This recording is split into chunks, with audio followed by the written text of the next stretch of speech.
توفیق الحکیم کی عربی کہانی بکاؤ کرامات، ترجمہ عطا صدیقی۔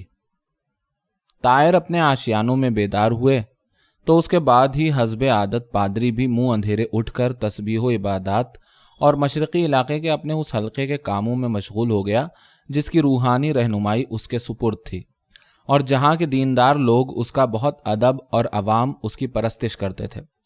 اس کے دروازے کے سامنے پام کا ایک چھوٹا سا پیڑ تھا جو خود اس نے اپنے ہاتھوں سے لگایا تھا۔ وہ روزانہ سویرے اس پیڑ کو پانی دیتے ہوئے سورج کے کھجور جیسے سرخ کناروں کو افق سے ابھرتے اور اپنی کرنوں سے اوس میں بھیگے پتوں سے ٹپکتی چاندی جیسی بوندوں پر سنہری جال بنتے دیکھتا تھا۔ اس صبح پام کو پانی دے کر پادری جیسے ہی اندر جانے کے لیے پلٹا، اس نے اپنے سامنے کچھ مغموم اور پریشان حال لوگوں کو کھڑا ہوا پایا۔ ان میں سے ایک ہمت کر کے آگے بڑھا اور منت سماجت کرنے لگا۔ فادر، ہمیں بچا لیجئے، آپ کے سوا کوئی ہماری مدد نہیں کر سکتا۔ میری بیوی کی جان اٹک رہی ہے اور مرنے سے پہلے وہ آپ کی دعائیں چاہتی ہے۔ وہ کہاں ہے؟ قریب کے ایک گاؤں میں، سواریاں تیار ہیں۔ اس آدمی نے 2 کسے بندھے گدھوں کی طرف اشارہ کیا جو ان کی سواری کے منتظر کھڑے تھے۔ اچھا میرے بیٹوں، پادری نے کہا، بس تھوڑا توقف کرو، ہم اپنے معاملات نپٹا لیں اور اپنے بھائیوں کو بتا دیں، پھر چلتے ہیں۔ وقت بہت تنگ ہے، وہ سب بیک زبان بولے۔ عورت دم بلب ہے، کہیں پہنچنے میں دیر نہ ہو جائے۔ جو واقعی آپ کو ہمارا خیال ہے اور اس مرنے والی کے مہربان مغفرت چاہنے والے ہیں تو فوراً چلیے۔ جگہ زیادہ دور نہیں، دوپہر ہوتے ہوتے ہم واپس بھی آ جائیں گے۔ اچھا تو پھر فوراً چل دو، پادری نے گرم جوشی سے کہا۔ وہ دونوں گدھوں کی طرف بڑھے، باقی لوگ ان کے پیچھے پیچھے آئے۔ ایک گدھے پر اس کو سوار کرایا گیا، دوسرے پر عورت کا شوہر سوار ہوا اور وہ سب تیزی سے روانہ ہو گئے۔ سفر گھنٹوں جاری رہا۔ پادری بار بار پوچھتا رہا کہ وہ کدھر جا رہے ہیں، اور وہ لوگ گدھے کو ہانکتے ہوئے کہتے رہے، بس ہم پہنچ گئے۔ دوپہر کے قریب وہ گاؤں نظر آیا۔ کتوں کے بھونکنے اور لوگوں کے استقبالیہ نعروں کے درمیان وہ داخل ہوئے اور سب جلوس کی شکل میں موضع کی بیٹھک تک آئے۔ پادری کو ایک بڑے سے کمرے میں لے جایا گیا جہاں اس نے ایک عورت کو بستر پر اس طرح پڑے دیکھا کہ اس کی آنکھیں چھت پر ٹکی ہوئی تھیں۔ اس نے عورت کو آواز دی مگر وہ کچھ نہ بولی۔ وہ موت کی دہلیز پر تھی۔ پادری نے اس پر دعائیں پڑھ پڑھ کر دم کرنا شروع کیا۔ ابھی وہ اپنی دعائیں پوری بھی نہیں کر پایا تھا کہ عورت نے ایک طویل گہری سانس لی اور پھوٹ پھوٹ کر رونے لگی۔ پادری کو محسوس ہوا کہ بس اب چل چلاؤ ہے، مگر جان دینے کے بجائے اس نے پپوٹے پھڑپھڑائے اور نظر ذرا صاف ہوئی تو وہ منمنائی، میں کہاں ہوں؟ حیرت زدہ ہو کر پادری نے کہا، اپنے گھر میں۔ پانی، پانی دو، گھیرا ڈالے ہوئے رشتہ دار چلائے، پانی لاؤ، سراہی لاؤ۔ فوراً پانی سے بھرا کٹورا لایا گیا جس میں سے عورت نے غٹاغٹ بہت سارا پانی پی ڈالا، پھر ڈکار لے کر بولی، بڑی بھوک لگی ہے، کھانے کو لاؤ۔ ہر شخص کھانا مہیا کرنے کو دوڑ پڑا۔ پھٹی پھٹی آنکھوں سے ہر ایک نے اس عورت کو کھاتے ہوئے دیکھا۔ پھر وہ اپنے بستر سے اتری اور سارے گھر میں اس طرح ٹہلنے لگی جیسے کچھ ہوا ہی نہ تھا۔ یہ دیکھ کر سب پادری کے سامنے سجدے میں گر پڑے، اس کے ہاتھوں اور پیروں کو چومنے لگے اور کہنے لگے، اے خدا کے ولی، آپ کے دم قدم سے برکت اس گھر پر نازل ہوئی اور مردہ عورت کو دوبارہ زندگی ملی۔ اس احسان اور عنایت کا شکرانہ ہم کس طرح ادا کریں؟ ہم نے تو ایسا کچھ بھی نہیں کیا جس کا شکرانہ ادا کیا جائے، پادری نے جواب دیا۔ وہ اس واقعے سے خود بہت حیران تھا۔ یہ سب خدا کی قدرت کا کمال ہے، آپ جو چاہیں نام دیں، صاحب خانہ نے جواب دیا، مگر اے خدا کے ولی، یہ بہرحال ایسی کرامت ہے جو آپ کے ہاتھوں انجام پائی۔ آپ ہمارے غریب خانے پر تشریف لائے۔ آپ کے آنے سے نہ صرف ہماری عزت بڑھی بلکہ ہم پر خوش بختی بھی نازل ہوئی۔ آپ ہم کو ہماری بساط بھر اپنی میزبانی کا شرف بخشیں جو آپ کے شایان شان ہو۔ اس نے حکم دیا کہ ایک پرسکون کمرہ مہمان کے لیے آراستہ کیا جائے اور وہاں اس کو ٹھہرایا۔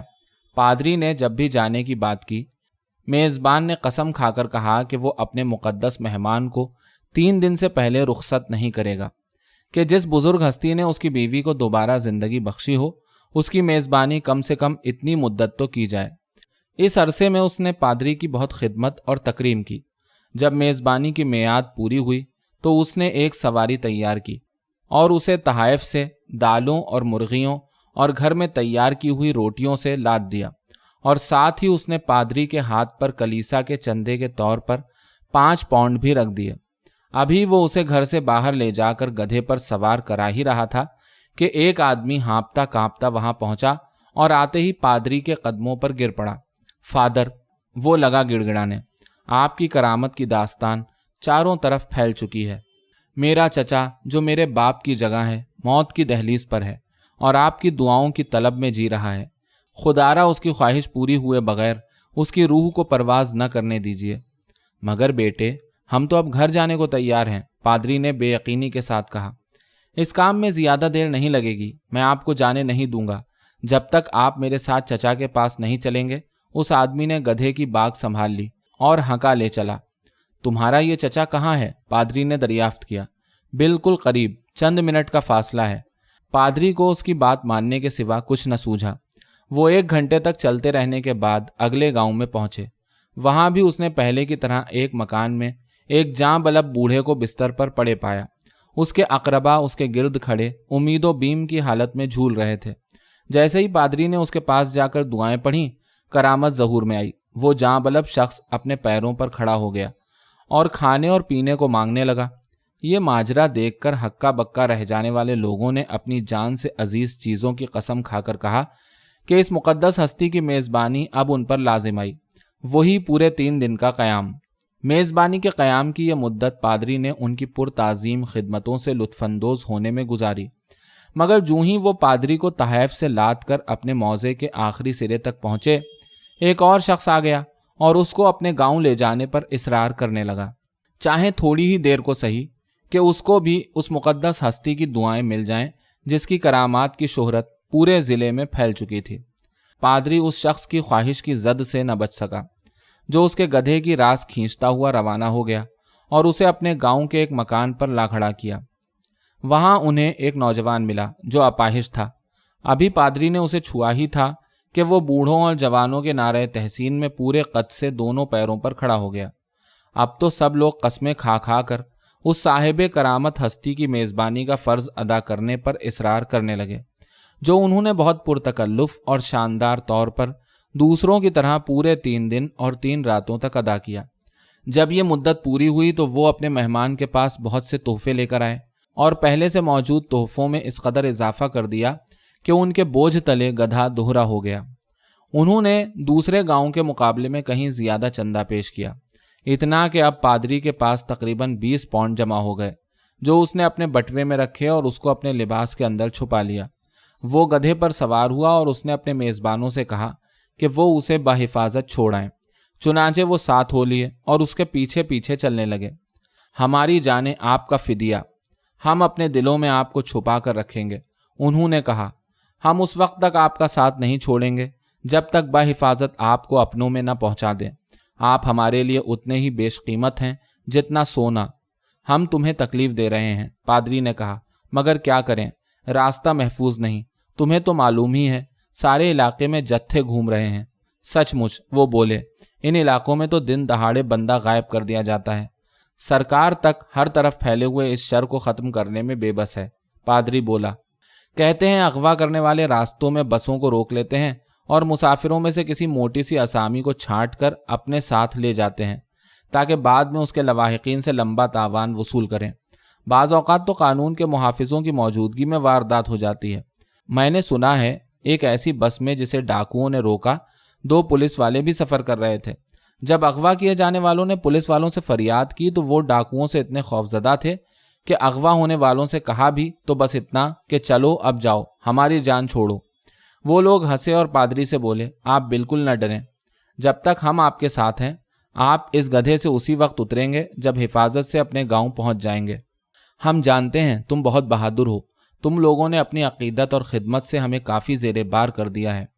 ऐसी बात न कहिए, आप हमारे लिए बहुत कीमती हैं।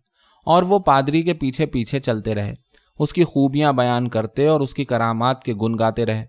वो उनकी बातें सुनता रहा और जो वाक़यात गुजरे थे उन पर गौर करता रहा। आखिरकार उसने ताज्जुब के साथ कहा, जो कुछ इन दिनों में हमारे साथ हुआ वो यकीनन हैरत अंगेज़ था। क्या ये मुमकिन है कि सारी करामात सिर्फ हमारी दुआओं के असर से हुई हों? क्या आपको शक है? हम रसूल तो हैं नहीं कि 9 दिनों में ये सब कुछ कर सकें। दरअसल ये तुम लोग हो जिन्होंने हमसे ये करामात करवा ली। वो सब एक साथ बोल पड़े, हमने? क्या मतलब? हाँ, तुम लोग ही हकीकी वसीला थे।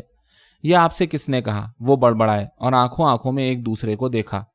ये तुम्हारा एतकाद ही था। पादरी ने यकीन के साथ अपनी बात जारी रखी। एतकाद ने तुमसे ये सब करवा लिया। तुम उस कुव्वत से वाकिफ नहीं हो जो ईमान वालों के नफ्स में छुपी होती है। एतकाद एक कुव्वत है मेरे बेटों, एतकाद एक कुव्वत है। करामात तो तुम्हारे अपने दिल की गहराइयों में बिल्कुल उसी तरह छुपी होती हैं जिस तरह चट्टान के नीचे पानी। सिर्फ ईमान और एतकाद के जोर से ही ये सोते फूट निकलते हैं। उसने इसी अंदाज की गुफ्तगू जारी रखी और उसके पीछे चलने वाले अपने सर हिलाते रहे। उसका जोश बढ़ता गया और वो ये ना देख सका कि वो लोग एक एक करके रफ्ता रफ्ता कम होते जा रहे हैं।